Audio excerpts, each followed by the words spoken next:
ჩვენი გადაცემის მაყურებლისათვის ცნობილია, რომ კვირიაკეს გადამღები ჯგუფი საღდგომო წმინდა მიწაზე იმყოფებოდა.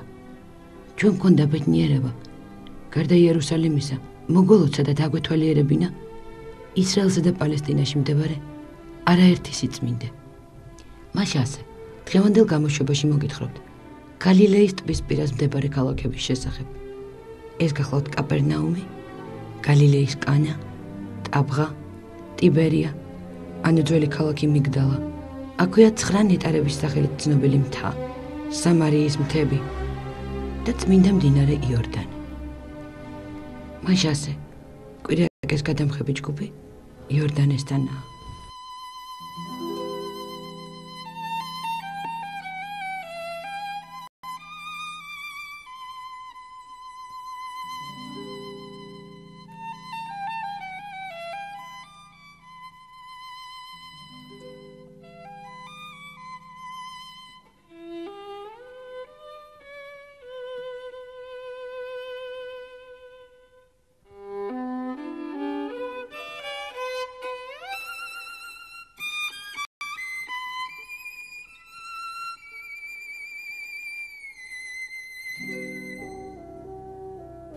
ეს მსოფლიოში ყველაზე ცნობილი მდინარე, რომელსაც ივრითზე იარდენიტი ეწოდება და თარგმანში ჩამომავალს ნიშნავს, თავის სათავეს ქებრონის მთებიდან იღებს.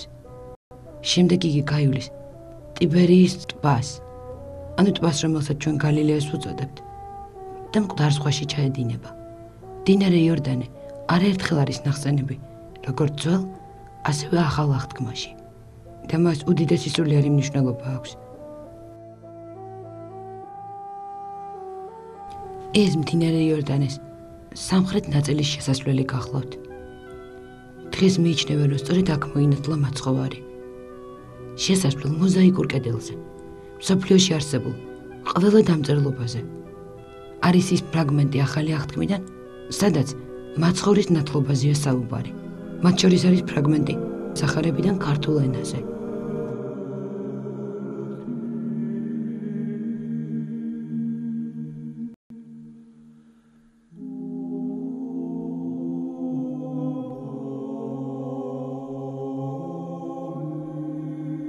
სწორედ ამ ადგილთან, სადაც ნათელი იყო მაცხოვარმა, ძველი აღთქმის რამდენიმე ფრაგმენტიც არის დაკავშირებული.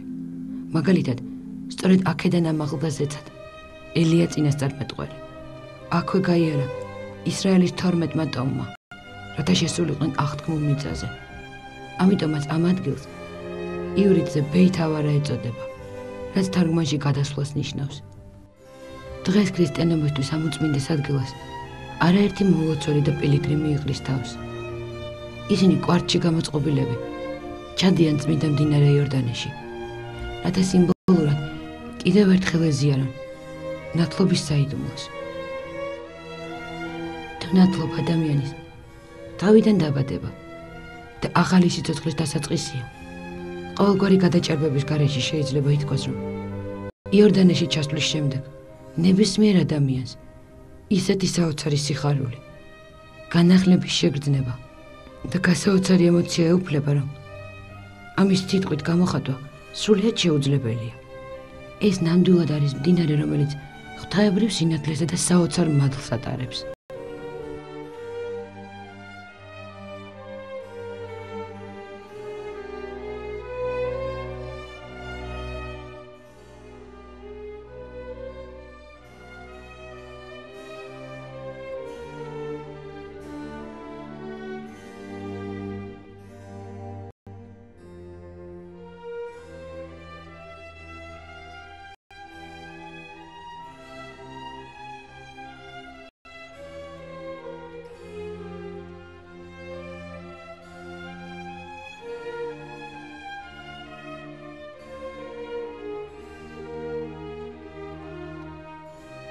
მეტი უმაღლესი განცდა სიამოვნება არ არსებობს.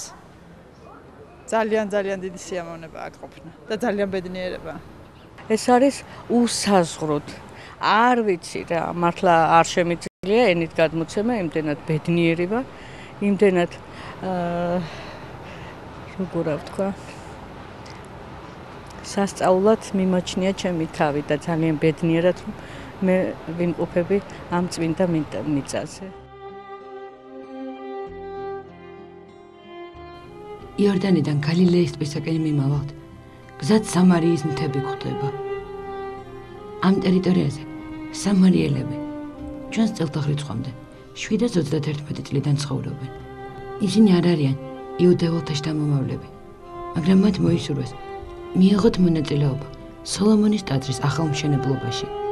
იუდეველებმა არ მიიღეს სამარიელები და ამიტომაც ისინი საერთო ისრაელის სახელმწიფოსაგან ერთგვარ განდგომილ ცხოვრებას ეწეოდნენ. ჩვენს მაყურებელს მოიხსენება, რომ სამარიელების ტომის ერთ-ერთ ქალიშვილზე საუბარია ახალ აღთქმაში.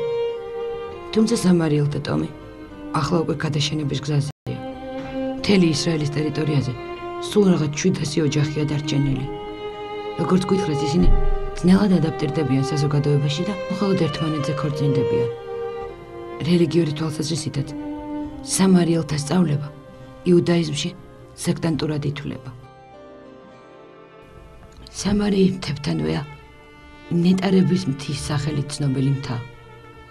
აქედან უკვე ნელ-ნელა კინერეთს, ანუ გალილეის ტბას უახლოვდებით.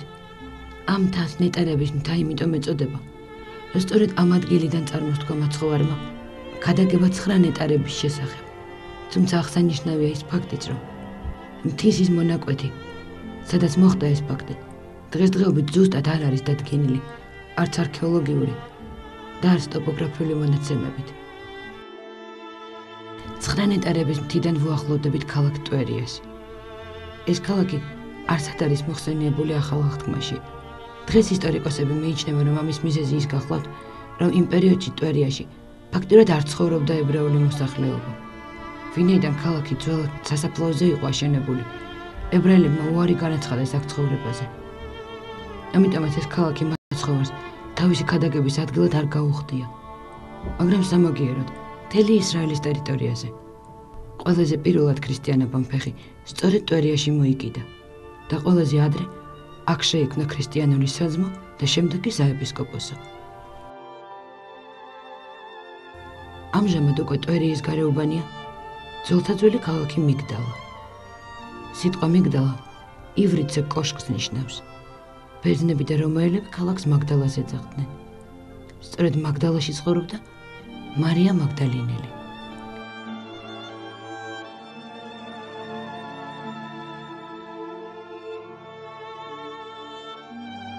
არქეოლოგიური გათხრების დროს მაგდალაში აღმოაჩინეს მაცხოვრის დროინდელი სინაგოგის ნანგრევები. შემდეგ ამავე ნანგრევებზე აშენებული ეკლესია, რომელიც დაახლოებით მე-6 საუკუნით თარიღდება. ამჟამად ამ ტერიტორიაზე მარია მაგდალინელის სახელობის დედათა მონასტერი მდებარეობს, რომელიც რუსულ მართლმადიდებლურ ეკლესიას ეკუთვნის. ჩვენი გადამღები ჯგუფი ახლა სწორედ იმ ადგილას იმყოფება, სადაც გადმოცემის მიხედვით მარია მაგდალინელის სახლი იყო. ეს კი ის პატარა ტბა, რომელთანაც როგორც ამბობენ, მაცხოვრის ფეხებთან ხშირად იჯდა მაგდალინელი. ამბობენ, ეს ტბა საოცრად ამშვიდებს ადამიანს და ადამიანური ვნებებისა და ტკივილებისაგან ათავისუფლებსო. ეს ნამდვილად არის ადგილი, სადაც საოცარი სიმშვიდის გარდა უცნაური თავისუფლების და რაღაც ენით გამოუთქმელი სიხარულის გრძნობა გეუფლება.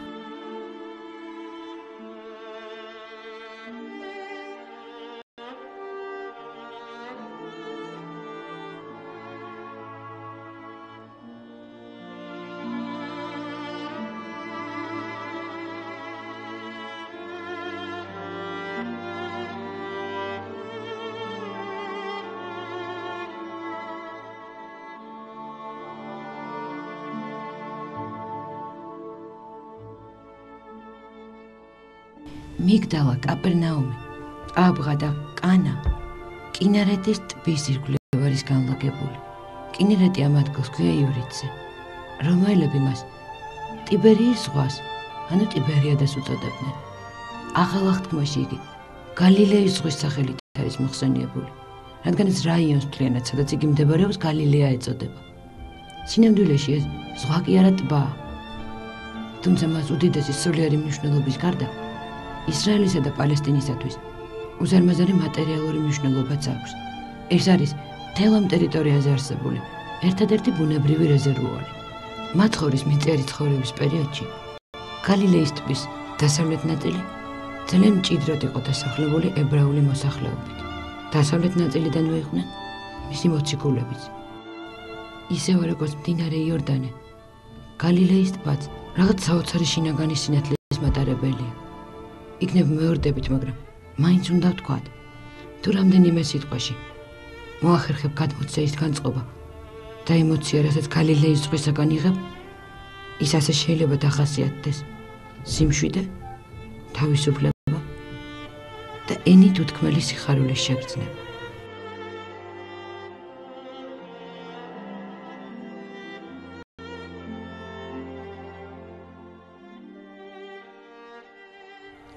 გალილეის ტბის ნაპირას მდებარეობს ქალაქი კაპერნაუმი. კაპერნაუმთან არის დაკავშირებული მაცხოვრის მიერ ამ ქვეყნიურ ცხოვრებაში ჩადენილ სასწაულთა უდიდესი ნაწილი. კაპერნაუმიდან იყო თითქმის ყველა მოციქული. ქალაქი კაპერნაუმი, გარდა ებრაელებისა, დასახლებული იყო რომაელებითაც. რადგან თავისი გეოგრაფიული მდებარეობის გამო, იგი ერთგვარ საბაჟო პუნქტს წარმოადგენდა. თუმცა მიუხედავად იმისა, რომ მაცხოვარმა თავისი მოღვაწეობა კაპერნაუმში დაიწყო, თითქმის ყველა მოციქული კაპერნაუმიდან იყო. დაახლოებით ჩვენი წელთაღრიცხვის მე-4 საუკუნემდე კაპერნაუმი წმინდა იუდეველთა ქალაქად დარჩა. მცირედი ნაწილი ქრისტიანებისა, რომლებიც კაპერნაუმში ცხოვრობდნენ, კონცენტრირებულები იყვნენ პეტრე მოციქულის სახლის ირგვლივ. ეს სახლი კი ძველ სინაგოგასთან მდებარეობდა. თავიდან ქრისტიანები ამ სახლს როგორც ეკლესიას ისე იყენებდნენ. ამიტომ დღესდღეობით ითვლება, რომ წმინდა მიწაზე ყველაზე ძველი ეკლესია, რომელიც მეორე საუკუნით თარიღდება, სწორედ კაპერნაუმში წმინდა პეტრეს სახლთან იყო. ამავე ტერიტორიაზე დაახლოებით მე-6 საუკუნეში აშენდა ახალი ბაზილიკა. თუმცა იერუსალიმში ბიზანტიელთა დამარცხების შემდეგ ქალაქი კაპერნაუმი თითქმის დაცარიელდა და მე-19 საუკუნემდე აქ აღარავინ ცხოვრობდა. მე-19 საუკუნის დასაწყისში საბერძნეთის მართლმადიდებლურმა საპატრიარქომ აქ გარკვეული ტერიტორიები შეიძინა, აღდგენითი სამუშაოები აწარმოა და 1925 წელს პატრიარქ დამიანის ხელმძღვანელობით ეს არაჩვეულებრივი ტაძარიც ააგო, რომელიც 12 მოციქულის სახელს ატარებს. სწორედ ამ უმშვენიერესი ტაძრის განაპირას ადგილი მდებარეობს, სადაც მაცხოვარმა გალილეის ტბაზე ფეხით გაიარა. საოცარია, როცა იმ ადგილს ადამიანი უახლოვდება, წყალი მატებას იწყებს, როცა უკან დაიხევ, ისე მშვიდდება. კაპერნაუმსა და ტაბღას შორის არის სწორედ ის ადგილი, სადაც თურმე წმინდა პეტრე თევზაობდა. ამიტომაც იქ ჩასულ ქრისტიან მომლოცველებს შეუძლიათ მიირთვან სწორედ ისეთივე თევზი, როგორცაც მოციქულები მიირთმევდნენ. ბერძნულ მართლმადიდებლურ ეკლესიას ეკუთვნის გალილეის კანაში მდებარე ეს ტაძარი. ტაძარი სწორედ იმ ადგილას არის აშენებული, სადაც კანას ქორწილი გაიმართა. მოგეხსენებათ იოანეს სახარების მიხედვით, კანა სწორედ ის ადგილია, სადაც მაცხოვარმა თავისი პირველი სასწაული მოახდინა და წყალი ღვინო აქცია.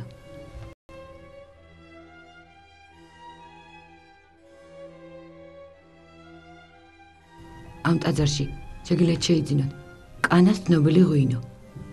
ისევე როგორც ისრაელისა და პალესტინის არაერთი ქალაქი არაბების შემოსევის შემდეგ ძველი კანაც დაინგრა და თითქმის დაცარიელდა. კანაში მოსახლეობა დაახლოებით მე-19 საუკუნის ბოლოს დაბრუნდა და აქ მდებარე ტაძრების უმეტესი ნაწილიც სწორედ მე-19 საუკუნის ბოლოს და მე-20 საუკუნის დასაწყისშია აგებული.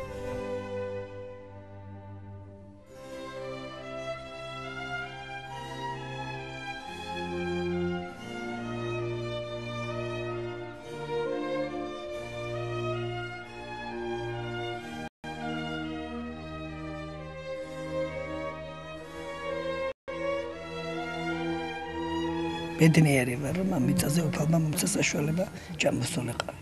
დიდი სურვილი მაქვს, რომ კიდე მოხვდე უფლისნება. შაბიჟლევით ისეთი დატვირთული ვარ, რომ აი ვეღარ ვლაპარაკობ. ღმერთმა დაგლოცოთ, ღმერთმა გაგაძლიეროთ.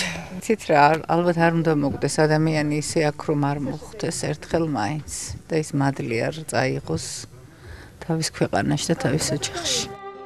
ჩვენს მომავალ გადაცემაში ჩვენ კვლავ განვაგრძობთ საუბარს კვირიაკის გადამღები ჯგუფის წმინდა მიწაზე მოგზაურობის შესახებ და მოგითხრობთ სიონის მთის, გეციმანიის ბაღის და თაბორის მთის შესახებ.